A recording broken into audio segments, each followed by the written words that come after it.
नमस्कार, मैं हूं योगेश राणा और आइए बात करते हैं मिशन उत्तराखंड 2022 पर। उधम सिंह नगर की सितारगंज सीट की 3 पहचान है।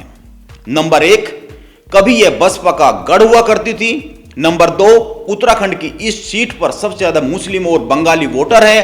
यहां पर 40% बंगाली और करीब 25% मुस्लिम मतदाता है, जो कि किसी की भी किस्मत बना और बिगाड़ सकते हैं। और नंबर 3, सितारगंज सीट पूर्व मुख्यमंत्री विजय बहुगुणा की विरासत के तौर पर भी जानी जाती है, क्योंकि यहां से उनके बेटे सौरभ बहुगुणा चुनाव लड़ते हैं। इसीलिए एक सवाल उपजता है और वह यह कि क्या विजय बहुगुणा के सुपुत्र सौरभ बहुगुणा इस बार अपने पिता की राजनीतिक विरासत को बचा पाएंगे? इस सवाल को करने के बहुत से कारण है, बहुत सी वजह है। इनमें से कुछ पर हम यहां बात कर लेते हैं। सबसे पहले थोड़ा सा इस सीट का इतिहास जान लेते हैं। सितारगंज सीट में 2017 में भाजपा से सौरभ बहुगुणा ने कांग्रेस की मालती विश्वास को 28,450 मतों के अंतर से हराया था। 2022 में भी यह सीट भाजपा के पास रही है। भाजपा के किरण चंद मंडल ने 29,280 मतों के साथ बसपा के नारायण पाल को हराया था, लेकिन 2002 और 2007 में इस सीट पर बसपा का कब्जा रहा है।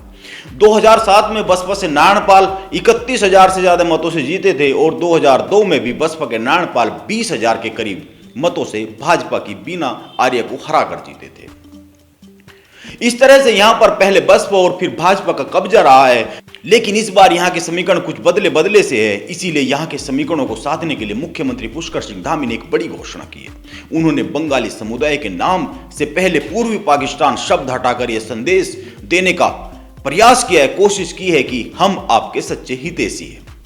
उत्तराखंड में इसी सीट पर सबसे ज्यादा बंगाली समुदाय के लोग रहते हैं। 1 लाख से कुछ ज्यादा मतदाताओं में 32,000 के आसपास बंगाली समुदाय के लोग हैं।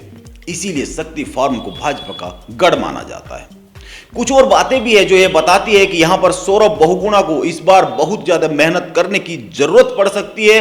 एक घटना याद कर लीजिए, अक्टूबर में सौरभ बहुगुणा का रास्ता कुछ ग्रामीणों ने रोक लिया था। यहां पर मारपीट की नौबत तक आ गई थी। सौरभ बहुगुणा के गनर अमित कुमार ने 6 लोगों को नामजद और 15 अज्ञात लोगों के खिलाफ केस दर्ज करवा दिया था।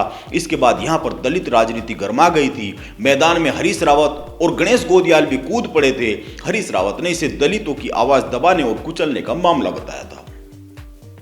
इसके साथ ही एक अन्य वीडियो भी आपको याद होगा, यह भी खूब वायरल हुआ था। इसमें एक युवक सौरभ बहुगुणा से पूछ रहा था कि आपके द्वारा कराया गया विकास कहां है। बात इतनी बढ़ी कि सौरभ बहुगुणा नाराज होकर वहां से उठकर चले गए थे। यह चिंता को दर्शाती तस्वीरें हैं। उत्तराखंड में छोटे छोटे विधानसभा क्षेत्र है। यहां पर हर बात और घटना मायने रखती है, लोगों को याद रहती है। यह ध्यान में रखना चाहिए। लेकिन इस बार भाजपा यहां पर ज्यादा मेहनत कर रही है, यह भी एक सच है। मुख्यमंत्री पुष्कर सिंह धामी ने सितारगंज में लंबे अरसे से बंद पड़ी चीनी मिल को चुनाव के एकदम पहले शुरू करवाया है। इसके साथ ही जब जेपी नड्डा रुद्रपुर आए थे तो आपको याद होगा, उन्होंने अपने भाषण की शुरुआत बंगाली में की थी। यह बंगाली समाज को साधने की एक कोशिश के तौर पर देखी गई थी। यह इसका प्रमाण है। अब अगर विपक्ष की बात करें तो कांग्रेस यहां से मालती विश्वास को टिकट दे सकती है। पिछली बार भी उसी को दिया गया था। वैसे यहां पर 2 बार के विधायक रहे नारायण पाल भी कांग्रेस के टिकट के बड़े दावेदार हैं, लेकिन मालती विश्वास बंगाली समुदाय से आती है, इसीलिए उनकी दावेदारी यहां पर मजबूत बनती है।